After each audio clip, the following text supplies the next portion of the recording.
আল্লাহ তাআলা মুসা আলাইহিস সালামকে বললেন, মুসা তুমি যে বলছো তুমি জ্ঞানী, না তুমি জ্ঞানী না, তোমার চেয়ে বড় জ্ঞানী আছে। মুসা আলাইহিস সালাম বলে, তাই নাকি? আমার চেয়ে বড় জ্ঞানী কে? রাসূল সাল্লাল্লাহু আলাইহি ওয়াসাল্লাম বলেছিলেন, ইস আমার ভাই মুসা যদি আরেকটু ধৈর্য ধরতো তাহলে আরো কিছু অজানা তথ্য আমরা জানতে পারতাম। জানার কোনো শেষ নেই, জাননেওয়ালার উপরও জাননেওয়ালা আছে, জ্ঞানীর উপরও জ্ঞানী আছে। আপনি কিছু জেনেই মনে করবেন না আমি সব জানি। কোরআন হাদিস পড়লেই আপনি জ্ঞানী হয়ে যান। এটা কোরআন হাদিস পড়তে হয়, এটা ডাইজেস্ট করতে হয়, এটার উপর আমল করতে হয়।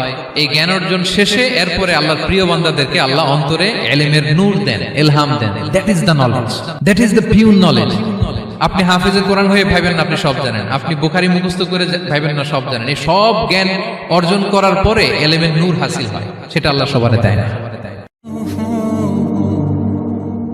জ্ঞানেরও কিন্তু ইলমেরও একটা গরম আছে। যার ইলম আছে তার মধ্যে এই সমস্যাটা কাজ করে। সেটার জন্য আল্লাহ তাআলা মুসা আলাইহিস সালাম, খিজির আলাইহিস সালামের ঘটনা বলেন। আমি খুব সংক্ষেপে বলবো, সময় কম। মুসা আলাইহিস সালাম হচ্ছে বনি ইসরাইলের নবী, আর খিজির আলাইহিস সালাম কেউ বলেছেন নবী, কেউ বলেছেন আল্লাহর ওলি। আসলে আরবিতে ওনার নাম খদির, আমরা বাংলায় বলি খিজির। খদির মানে সবুজ। উনি যে কোনো জায়গায় বসলে ওখানে মরা গাছ লতা পাতা এগুলো সবুজ হয়ে যেত। অনুর্বর এলাকার উপর দিয়ে হেঁটে গেলে ওটা উর্বর হয়ে যেত। তো মুসা আলাইহিস সালাম একবার ওয়াজ করতেছেন এইভাবে বনি ইসরাইলের সামনে, খুতবা দিচ্ছেন। হঠাৎ এক লোক দাঁড়ায় বলে, ইয়া নবী আল্লাহ, মান আ'লামু ফিল আরদ, বর্তমান পৃথিবীতে সবচেয়ে জ্ঞানী কে? মুসা আলাইহিস সালাম বলেন, ফাকালা আনা, আমি। কি বললেন? উনি আসলে ভুল কিছু বলেন নাই, কারণ প্রত্যেক জামানার নবীকেই আল্লাহ তাআলা সবচেয়ে বেশি জ্ঞান দিয়ে পাঠান, কারণ তার কাছে ওহীর জ্ঞান আসে, অদৃশ্যের খবর আসে, ইলমুল গায়ব আসে। কিন্তু এই উত্তরটা আল্লাহ তাআলার পছন্দ হয় না। আল্লাহ তাআলা চাচ্ছিলেন মুসা যদি বলতো আল্লাহ তাআলাই জানে কে জ্ঞানী বা আল্লাহই সবচেয়ে জ্ঞানী, এরকম হলে ভালো হতো। কিন্তু মুসা আলাইহিস সালাম কি বলছে? আমি। এখন প্রশ্ন করলো সবচেয়ে বড় জ্ঞানী কে? উনি কি বললেন? আমি। এই যে আমি এটাতে ঝামেলা আছে। আমি বড়, আমি জানি, আমি সব। This is problematic. আল্লাহ এটা পছন্দ করলেন না। আল্লাহ তাআলা মুসা আলাইহিস সালামকে বললেন, মুসা তুমি যে বলছো তুমি জ্ঞানী, না তুমি জ্ঞানী না, তোমার চেয়ে বড় জ্ঞানী আছে। মুসা আলাইহিস সালাম বলে, তাই নাকি? আমার চেয়ে বড় জ্ঞানী কে? তো আল্লাহ তাআলা বললেন, ইযহাব ইলা মাজমাইল বাহরাইন, দুই সাগর বা দুই নদীর মিলনস্থলে যাও, ওখানে আমার এক বান্দা আছে তোমার চেয়েও জ্ঞানী। মুসা আলাইহিস সালাম বললেন, তাই নাকি? তো আল্লাহ আমি কিভাবে চিনি উনি কোথায় থাকে, কিভাবে বুঝবো? আল্লাহ বললেন, একটা বড় মাছ নাও, এটাকে ফ্রাই করো, এটাকে ফ্রাই করে একটা ঝুড়ির ভেতরে নাও, যেখানে এই মাছটা সাগরে ঢুকে যাবে ওখানে আমার বান্দাকে পাবে। তো উনি ওনার সহযোগী ইউশা ইবনে নুনকে নিয়ে হাঁটতে লাগলেন। হাঁটতে হাঁটতে এক জায়গায় ক্লান্ত হয়ে পাথরের পাশে বিশ্রাম নিলেন। ওই পাথর থেকে আবার এক ধরনের পানি বের হয়, এই পানিটারে বলে আবে হায়াতের পানি, মাউল হায়াত, জীবন নদীর পানি। এই পানি কোনো মৃত প্রাণী বা বস্তুর গায়ে লাগলে ওটা জীবিত হয়ে যায়। তো ওনারা পাথরে হেলান দিয়ে বিশ্রাম নিচ্ছিলেন। ওই পানি ওই ফ্রাই করা মাছের গায়ে লাগার সাথে সাথে মাছ জীবিত হয়ে ঝুড়ি থেকে বের হয়ে সাগরে ঢুকে গেছে। ওনারা আর খেয়াল করেন না। এরপর আবার হাঁটতে লাগলেন। হাঁটতে হাঁটতে যখন ক্লান্ত শ্রান্ত তখন বলে, এই ইউশা আমাদের ওই মাছ ফ্রাই মাছটা দাও, এখন খাই। ঝুড়ি খুলে দেখে মাছ নাই। মাছ গেল কোথায়? তখন ইউশা বললো, হয়তো আমরা যে পাথরের ওখানে বিশ্রাম নিয়েছিলাম ওখানে আমরা মিসিং, ওখানে হারাই ফেলছি। চলো চলো, আরে ওইদিকে তো যাইতে হবে আমাদের। উনি গেলেন, যে দেখে মাছ যে জীবিত হয়ে বালুর এদিকে নাড়াচাড়া করতে করতে সাগরে ঢুকে গেছে, ওখানে দাগ আছে। মুসা আলাইহিস সালাম ঢুকলেন সুরঙ্গ, ঢুকে দেখে চাদর গায়ে দিয়ে এক লোক শুয়ে আছে। সালাম দিলেন, আসসালামু আলাইকুম। ওই লোক চাদর আর সরায় না, ভিতর থেকে বলতেছে ওয়ালাইকুম আসসালাম। তো চাদরের ভিতর থেকে উনি বলে, মান আন, তুমি কে? মুসা আলাইহিস সালাম বললেন, আনা মুসা, আমি মুসা। উনি বলেন, মুসা বনি ইসরাইল, বনি ইসরাইলের মুসা? বলেন, হ্যাঁ। কেন এসেছো? এবার চাদর খুললেন, বলতেছে আপনার কাছ থেকে কিছু শিখতে আসছি। আল্লাহ বলছে আপনি নাকি সবচেয়ে বড় জ্ঞানী। আমি ভুল করে বলে ফেলছিলাম আমি, আল্লাহ বলছেন যে আপনি নাকি জ্ঞানী। বলতেছে না, তুমি আমার জ্ঞান নিতে পারবে না, ওই ধৈর্য শক্তি তোমার নাই। মুসা আলাইহিস সালাম বললেন যে আপনি যে কোনো শর্তে আমাকে একটু রাখেন কয়েকদিন, আপনার সাথে আমি রাজি। বললেন না, তুমি পারবে না। মুসা আলাইহিস সালাম জোর করতে লাগলেন। অবশেষে খিদির আলাইহিস সালাম রাজি হলেন। বললেন, শর্ত হচ্ছে আমি যাই করি আর না করি আমাকে কোনো প্রশ্ন করা যাবে না। মুসা আলাইহিস সালাম বললেন, ওকে। সফর শুরু হলো। সামনে নদী, এক লোক তাদের নৌকা দিয়ে নদী পার করায় দিল। নদী পারাপারের পর খিজির আলাইহিস সালাম লাঠি দিয়ে নৌকার তলাটা ছিদ্র করে দিলেন। মুসা আলাইহিস সালাম বললেন, ইন্নালিল্লাহ, এটা আপনি কি করলেন? ওরা আমাদেরকে নদী পার করে দিল, আর যে ভাড়াটা আসছিল এটাও নিল না, আমাদেরকে সম্মান দেখালো, আপনি নৌকা ছিদ্র করে দিলেন।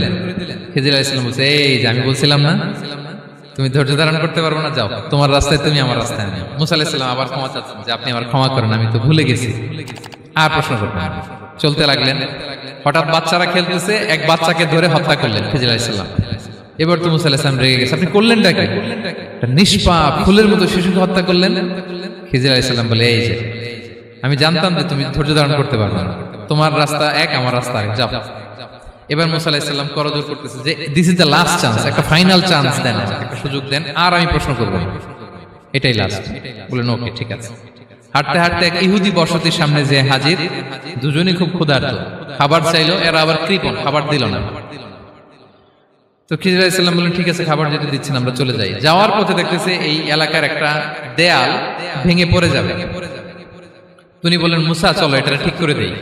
দুইজন মিলে প্রচন্ড ক্ষুধায় এটা সেটা এনে দেয়ালটা তৈরি করতেছে। মুসা আলাইহিস সালাম তো এমনিই রাগী, পেটে আবার ক্ষুধা, আবার বলছে কিছু বলাও যাবে না। তিনি এবার আর প্রশ্ন করেন, বলতেছে ওরা এত কিপটামি করলো আর আপনি এটা করে দিলেন, আপনি তো চাইলে এটা টাকা নিতে পারতেন, পারিশ্রমিক নিতে পারতেন চাইলে। এই কথা বলার পর খিজির আলাইহিস সালাম বললেন হাদা ফিরাকু বাইনি ওয়া বাইনি, এখানেই তোমার আর আমার সেপারেশন, আর সামনে আগানো যাবে না, তোমার কোনো ধৈর্যই নেই। তো এতটুকু তোমাকে আমি বলি যে আমি একটাও আল্লাহর আদেশ ছাড়া করি নাই, আল্লাহর আদেশে আমি করেছি। কি? এক নম্বর হচ্ছে ওই যে আমাদের ভাড়া নিতে চাইলো না, আমাদেরকে পার করে দিল, নৌকাটা ছিদ্র করেছি কারণ এই এলাকায় একজন জালিম বাদশা আছে, সে নৌকা পেলেই গরিব মাঝিদের নৌকা সিজ করে নিয়ে যায়। তো এটাকে যখন তলায় ছিদ্র করে দিছি, এই রাজার লোকেরা এসে দেখবে যে এটা তলা ছিদ্র, তো পানি ঢুকতেছে, এটা নিবে না, ওরা পরে সামহাও এটা রিপেয়ার করে চালাইতে পারবে। মুসা আলাইহিস সালাম বলে সুবহানাল্লাহ, তাই তো, এটা তো আমি বুঝতে পারি নাই। আর ওই ছোট শিশুটাকে হত্যা করছি, ও অনেক বড় জালিম হবে এলাকা, তার ফিতনায় এলাকাবাসী তটস্থ থাকবে, সে তার মা বাবাকেও জাহান্নামে নেবে, এজন্য আল্লাহ তাআলা আদেশ দিয়েছেন আমাকে, আল্লাহর আদেশে আমি তাকে হত্যা করেছি। মুসা আলাইহিস সালাম বললেন তাই তো, এটা তো অনেক ভালো কাজ করছেন। তাইলে তো বলতেছে তাহলে ওইটা বলেন, খাবারও দিল না, এত কৃপণ, এদের দেয়াল কেন ঠিক করতে গেলেন আপনি?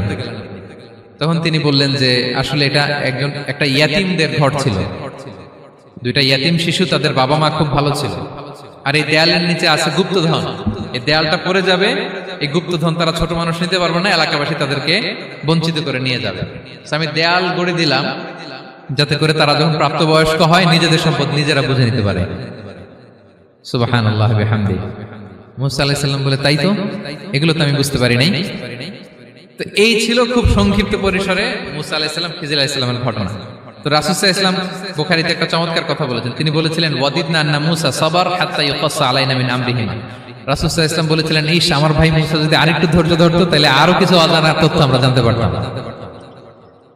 এখান থেকে, এই ঘটনা থেকে আমরা কি শিখলাম? প্রথম যেটা আমরা শিখলাম, জ্ঞান নিয়ে বড়াই করতে নেই, ঠিক কিনা? জানার কোনো শেষ নেই, জাননেওয়ালার উপরও জাননেওয়ালা আছে, জ্ঞানীর উপরও জ্ঞানী আছে। আপনি কিছু জেনেই মনে করবেন না আমি সব জানি, আপনার চাইতেও বেশি জ্ঞানী অনেকে আছে। অনেক সময় বক্তার চাইতেও শ্রোতারা অনেক জ্ঞানী। হয়তো এখানে এমন অনেক জ্ঞানী লোক আছে যার ধারে কাছেও আমরা কেউ নেই, হতে পারে।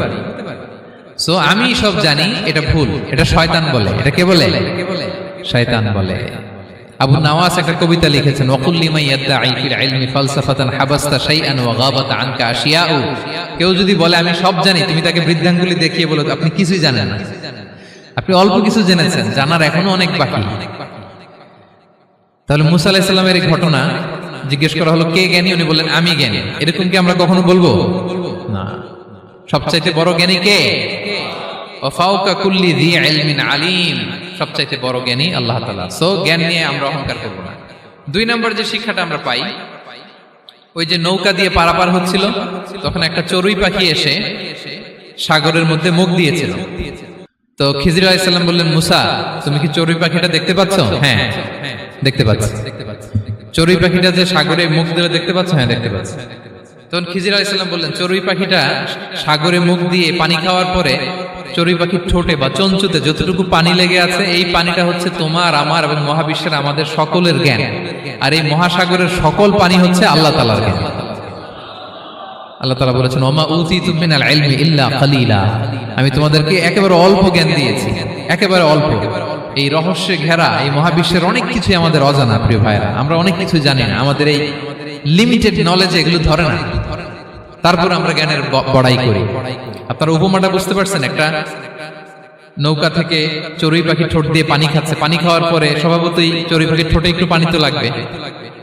খিজির বললেন যে এই পানিটা হচ্ছে তোমার আমার পৃথিবীর সবার জ্ঞান, আর এই সাগরের বাকি পানিগুলো কার জ্ঞান?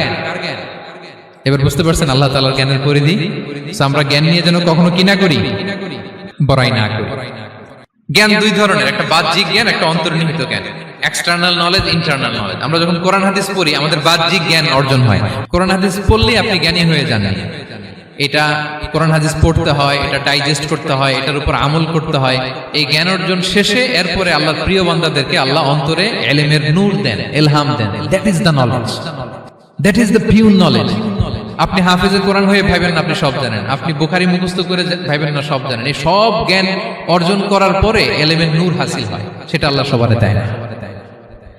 সো এই অন্তর্নিহিত জ্ঞান, দূরদৃষ্টি, farsightedness, that is the pure knowledge. এটার জন্য বছরের পর বছর, যুগের পর যুগ সাধনা করতে হয়।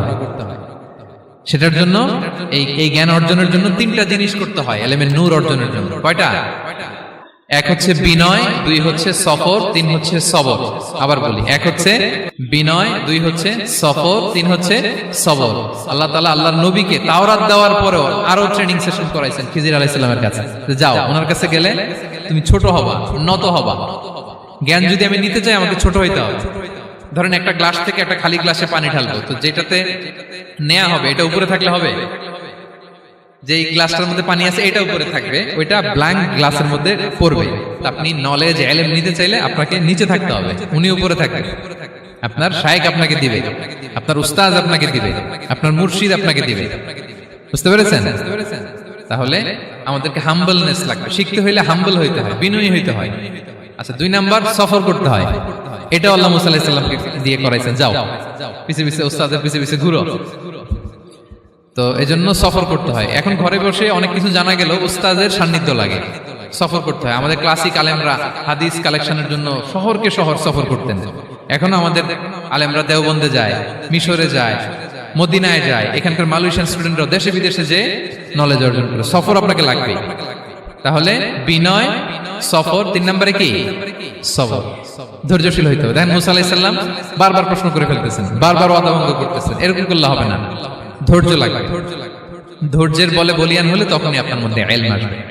তাহলে জ্ঞানের ফিতনায় পড়ার আর আমাদের কোনো সম্ভাবনা আছে? আমরা বিনয়ী হব, আমরা জ্ঞান আল্লাহর দিকে ফিরাই দেব। আমরা বলবো উনি সবচেয়ে ভালো জানেন। পারা যাবে তো ইনশাআল্লাহ? Be a part of our vision.